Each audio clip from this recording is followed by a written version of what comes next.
अनामिक रहस्य भाग 7. अनामिक रहस्य हे कथानक पूर्णतः काल्पनिक असून याचा कुठल्याही व्यक्तिविशेषशी संबंध नाही. अनामिक रहस्य भाग 7. बाबा मनीषाबरोबर तिच्या घरी गेले. मनीषाने अंजलीच्या बाबांना जेवायला घातलं आणि बाबांबरोबर अंजलीचा डबा भरला. डब्यामध्ये 2 भाज्या, पोळी, वरण, भात सगळा डबा व्यवस्थित भरून दिला. का भाजी भाकरी नव्हती वाटतं घरात? बाबा कुत्सित स्वरातच म्हणाले. अहो बाबा, ते मी का देत होते ते तुम्हाला नाही कळायचं. थोडे दिवस थांबा ना, मी सगळं सांगते. बाबा काहीही न म्हणता अंजलीला डबा घेऊन गेले. अंजली हॉस्पिटलच्या बेडवर झोपलेलीच होती.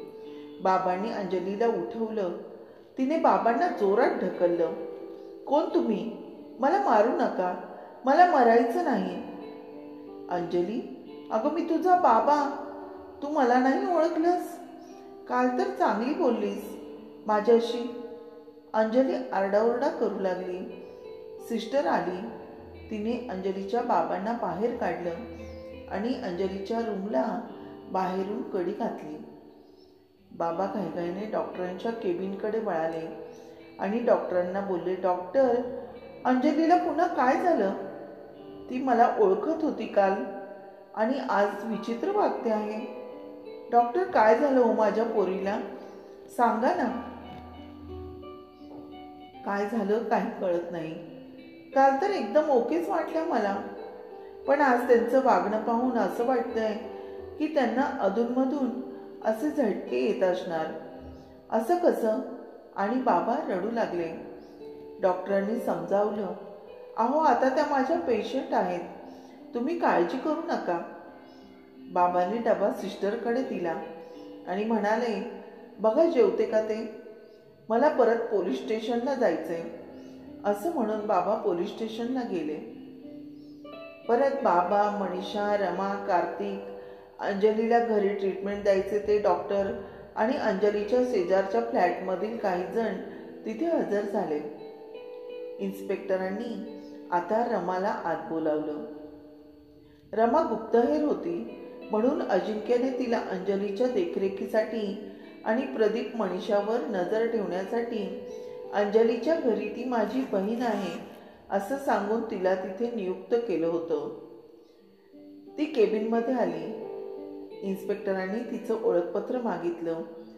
ती खरोखरच गुप्तहेर होती. तुम्हाला या कामगिरीसाठी कोणी बोलावलं? अजिंक्य सरांनी. का? त्यांना अंजलीला हा त्रास कशामुळे होतो याचा शोध घ्यायचा होता. कसला त्रास? त्या जेवत नव्हत्या. मला मारू नका, मला मारू नका, मला मरायचं नाही असं ओरडायच्या. असंबंध बोलायला लागल्या. त्यांना प्रदीप सरांनी सायकोलॉजिकल ट्रीटमेंट चालू केली होती. ते डॉक्टर तिला नक्की कोणती औषधं देतात, कोणतं इंजेक्शन देतात या सर्व गोष्टींची बारकाईने तपासणी करण्यासाठी माझी नियुक्ती केली होती.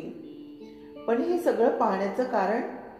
अजिंक्यला कोणावर शंका होती ते मला कसं सांगता येईल सर? मग काही तपास लागला?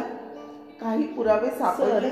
डॉक्टर ट्रीटमेंट चालू होती, पण ते डॉक्टर कुठलं इंजेक्शन देत होते हे मला कधी कळालंच नाही. औषधही चुकीचीच दिली जात होती असं अजिंक्य सरांचे दुसरे डॉक्टर तोरडमल यांचं म्हणणं होतं. त्यांनी औषधं बदलून दिली. मग अजिंक्यने प्रदीपचे डॉक्टर जी औषधं देत होते ती न देता डॉक्टर तोरडमलांची औषधं गुपचूप अंजलीला द्यायला सुरुवात केली. मग अंजली बरी झाली? तुम्हाला काही पुरावे सापडले? नाही, पण अंजली आता अजिंक्य सरांचं ऐकू लागली. थोडी नॉर्मल झाली. जेवायला लागली, आंघोळ करायला लागली, स्वतः आवरायला लागली. आधी मनीषा तिला भाजी भाकरीच द्यायची. आता अजिंक्य सर तिला भाजी, पोळी, वरण, भात असं जेवण देऊ लागले. त्यामुळे अंजलीची तब्येत सुधारायला लागली. पण काय? अंजली बरी होते आहे हे पाहून अंजलीचे बाबा आणि अजिंक्य माझ्यावर जबाबदारी टाकून किती दिवस जावयाकडे राहायचं असं सांगून त्यांच्या गावी गेले. बरं मग 2-4 दिवसात अंजलीला परत त्रास व्हायला लागला. म्हणजे काय झालं? मी त्या दिवशी माझ्या मुलाला बरं नव्हतं म्हणून ड्युटीवर गेलेच नाही. बरं मग किती दिवस तुमचा मुलगा आजारी होता? काय झालं होतं? अहो डॉक्टर, त्याला ताप आला होता. मी त्याला डॉक्टरांकडे घेऊन गेले. तिथे खूप गर्दी होती. मला वेळ लागला म्हणून त्या दिवशी मी सुट्टी घेतली. दुसऱ्या दिवशी गेले तर अंजली जोरजोरात ओरडत होती. तिला बांधून ठेवलं होतं. मी घाबरले आणि अंजलीच्या बाबांना आणि अजिंक्यला फोन केला. तोपर्यंत मेंटल हॉस्पिटलची व्हॅन आली होती. अजिंक्य सर आणि बाबा त्या अवधीत पोहोचले पण होते, पण त्यांचं कोणीही ऐकेना. शेवटी ती मेंटल हॉस्पिटलमध्ये आज ॲडमिट आहे. याचं मला फार वाईट वाटतं. त्या दिवशी मी जर असते तर कदाचित ही घटना घडलीच नसती. तुम्हाला काही पुरावे सापडले का? काही वेगळं असं जाणवलं का? मनीषा आणि प्रदीपचं काही लफडं आहे का? नाही, मला काही पुरावे सापडले नाही. मला तसं कधी काही वाटलंही नाही की दोघांचं काही लफडं असेल. मग कोणाला वाटलं? अजिंक्य सरांना वाटायचं, पण त्यांनाही कधी तसं रंग्यात मनीषा आणि प्रदीपला पकडता नाही आलं. शेजार पाजारचे मात्र खुल्लमखुल्ला बोलायचे. धन्यवाद रमाताई. परत वेळ पडली तर बोलावीन तुम्हाला. या आता तुम्ही. रमा केबिन बाहेर गेली. आता इन्स्पेक्टर साहेबांनी डॉक्टर गोरेंना बोलावलं, जे प्रदीपचे डॉक्टर होते. डॉक्टर आत आले. नमस्ते इन्स्पेक्टर. या या. नमस्ते डॉक्टर. तुम्ही कसले डॉक्टर? सायकॉलॉजिस्ट नाही का? हो. अंजलीची कसली ट्रीटमेंट करत होतात तुम्ही? अहो त्या घाबरायच्या, असंबंध बोलायच्या. खूपच त्यांना मधून मधून त्रास होत होता. त्यांचं खाणं पिणं फारच कमी झालं होतं. बरं मग तुम्हाला काय वाटलं? त्या वेड्या झाल्या नाही का? नाही डॉक्टर, अशा वेळेस अशा पेशंटला झोप येणं जास्त महत्त्वाचं असतं. त्या झोपायच्याच नाहीत, त्यामुळे त्यांना झोपेची इंजेक्शनं आणि गोळ्या देत होतो. डॉक्टर तुमचं ID कार्ड दाखवा. सॉरी सर, ते मी घरीच विसरलो. पण मी तुमची चौकशी करायला विसरलो नाही. तुम्ही त्यांना ट्रेस वाढण्याची औषधं देत होता डॉक्टर गोरे. इन्स्पेक्टर, तुम्ही माझ्या इतक्या वर्षाच्या प्रॅक्टिसचा अपमान करताय. आवाज कमी. मी पुराव्याशिवाय कधीच काही बोलत नाही. पुरावा? कसला पुरावा? डॉक्टर तोरडमल बाहेर या. सांगा यांना तुमच्या भाषेत. डॉक्टर तुम्ही? तुमचा काय संबंध? डॉक्टर तोरडमल म्हणाले, तुम्ही देत होता ती औषधं अजिंक्यने मला दाखवायला आणली होती. मला शंका आली म्हणून मी पेशंट बघायला घरी गेलो आणि सगळी केस माझ्या लक्षात आली. काय लक्षात आलं? गोरे डॉक्टर जोरातच ओरडले. हेच की तुम्ही अंजलीला बरं नव्हता करत, तिला वेडं करायचा बेत होता तुमचा. डॉक्टर, खूप ऐकून घेतलं तुमचं. तुम्ही केस नीट स्टडी नाही केली. मला इथे स्टडी करायची गरजच भासली नाही, कारण उघड होतं.